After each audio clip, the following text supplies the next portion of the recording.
setelah terungkap ke permukaan dan Gisela Anastasia ditetapkan sebagai tersangka atas tindakan asusila yang dilakukan bersama Michael Yoshinobu de Freitas alias MYD. Maka semakin menarik pula untuk dibahas perihal pembuatan hingga rahasia di balik video asusila yang belakangan ini semakin hangat diperbincangkan oleh netizen. Untuk itu sengaja Pekam kali ini mengulas suatu fenomena terkait video asusila Giselle yang belum terkuat dengan jelas di hadapan publik. Biar Pekam Lovers tidak penasaran bertanya-tanya dengan rahasia tersebut, berikut beberapa rahasia di balik pembuatan video Giselle dan MYD. Namun terlebih dahulu sebelum Anda melihat dan mengikuti ini, jangan lupa di like dan di subscribe ya guys. Dan tak kalah pentingnya jangan lupa ditekan tombol loncengnya agar Anda menjadi orang pertama kali yang menikmati tayangan berikutnya.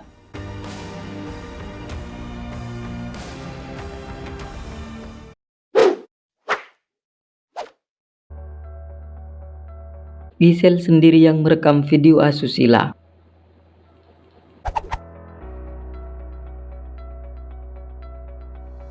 Perbuatan asusila yang dilakukan oleh Giselle Anastasia tampaknya semakin hari kian menarik untuk dibicarakan. Sebab dari hari ke hari peristiwanya semakin terbuka terang.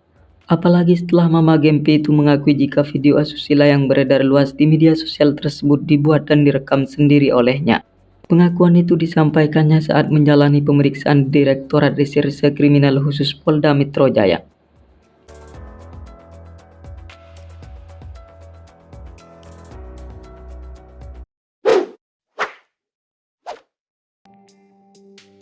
Giselle minta MYD datang ke hotel.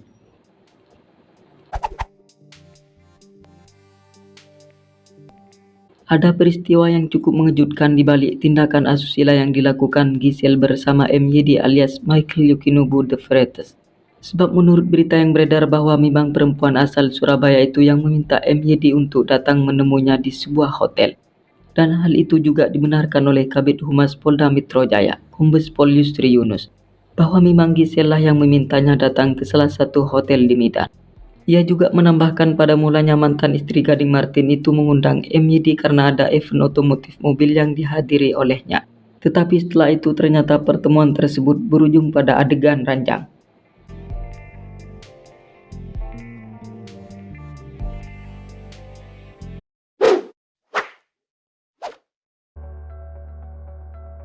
Giselle kirim video asusila ke MYD.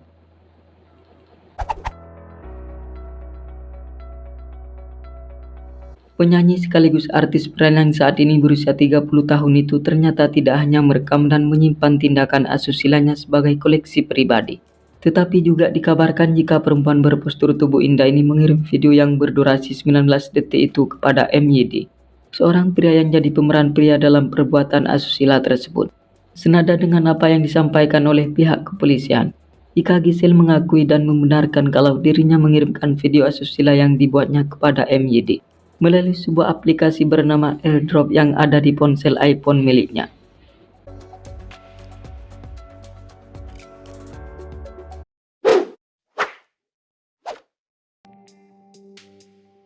Giselle berbuat asusila saat Gempi umur 2 tahun.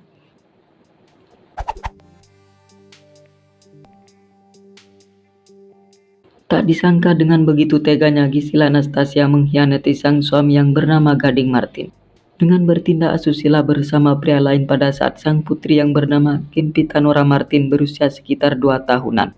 Mengingat bayi malang itu dilahirkan pada tanggal 16 Januari 2015 lalu, pukul 11.00 WIB di Rumah Sakit MMC Kuningan, Jakarta Selatan. Sedangkan Giselle sendiri berbuat asusila pada tahun 2017 lalu. Kejadian tersebut tepat pada saat sang putri masih sangat lucu-lucunya dan menggemaskan.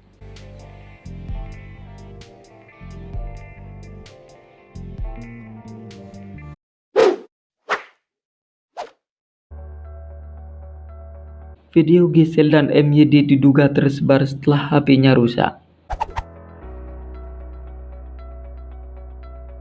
Dari beberapa berita yang beredar di media sosial bahwa video asusila yang dilakukan oleh Giselle dengan MYD diduga tersebar setelah HP-nya rusak. Hal itu sesuai dengan apa yang disampaikan oleh Kombes Pol Yusri Yunus selaku Kabid Humas Polda Metro Jaya, bahwa Giselle Anastasia mengakui HP-nya rusak sebelum video asusila itu tersebar. Ia juga menambahkan keberadaan HP-nya yang rusak itu dikasih tahu kepada keponakannya.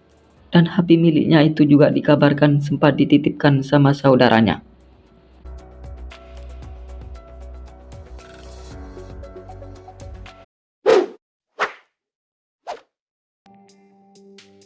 Sebelum berbuat asusila, Giselle dan MYD mabuk-mabukan.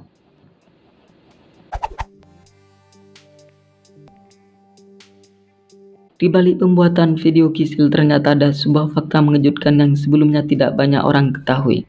Pasalnya bintang FTV cinta bersemi demi harta warisan ini sebelum melakukan tindakan asusila bersama MYD. Diketahui menenggak minuman keras yang membuat keduanya berada dalam keadaan mabuk atau teler bahkan pada saat melakukan adegan ranjang. Senada dengan apa yang disampaikan oleh Kepolisian Polda Metro Jaya Jakarta, bahwa Giselle dan MYD mabuk-mabukan terlebih dahulu sebelum pada akhirnya melakukan tindakan asusila tersebut.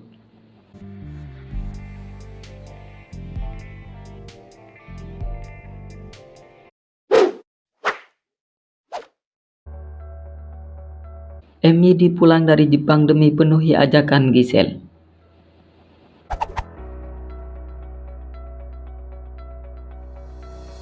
Polda Metro Jaya semakin banyak mendapatkan fakta-fakta baru setelah terungkapnya siapa pria di balik video asusila tersebut. Di mana fakta yang ditemukan tersebut adalah bahwa MYD sebelum berbuat asusila di salah satu hotel di Medan itu ternyata masih berada di Jepang. Tetapi kemudian terbang ke Medan setelah diajak sama Giselle untuk terlibat bareng dalam sebuah event yang melibatkan dirinya. Seperti yang beredar di media sosial, jika pria yang dipanggil Nobu itu diketahui memiliki karir di Jepang. Namun hatinya tergugah setelah mendapat tawaran sebagai asisten manajer dalam pekerjaan Giselle kala itu. Sehingga ia pun rela terbang jauh-jauh dari Jepang ke Medan demi penuhi ajakan si perempuan seksi itu.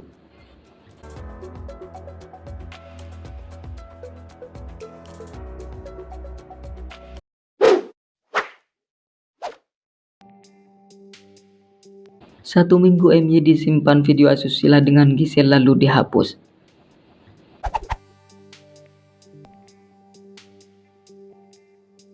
Setelah melakukan tindakan asusila, rupanya MYD mendapat kiriman video asusila tersebut dari Giselle. Usai mendapat video itu kemudian disimpan olehnya selama 1 minggu lamanya, sebelum pada akhirnya dihapus oleh pria 34 tahun itu. Menurut Kombes Pol Yusri Yunus, tindakan yang dilakukan oleh MYD itu yang kemudian mengakibatkan dirinya terkena pasal atau jadi tersangka. Ia menambahkan, seandainya setelah mendapat lalu dihapus, maka pria asal Medan itu tidak akan terjerat pasal yang membuatnya jadi tersangka.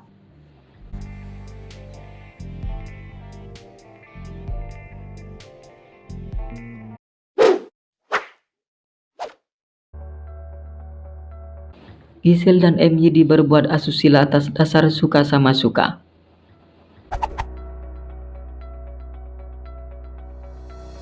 Perbuatan asusila yang dilakukan oleh Giselle Anastasia dan Michael Yukinobu The Freitas di sebuah hotel di Medan semakin membuat netizen tertarik untuk mengikuti beritanya. Sebab setelah pemeran dalam video tersebut mengakuinya, semakin pula terkuak fakta-fakta yang sebelumnya masih dirahasiakan. Seperti baru-baru ini antara Giselle dan MYD menuturkan bahwa pada saat melakukan perbuatan asusila itu, keduanya suka sama suka tanpa adanya unsur paksaan di antara salah satu pihak. Oke, cukup sampai di sini dulu ya guys. Jika Anda merasa senang jangan lupa di subscribe dan dibagikan kepada kawan-kawannya yang lain. Oke, terima kasih.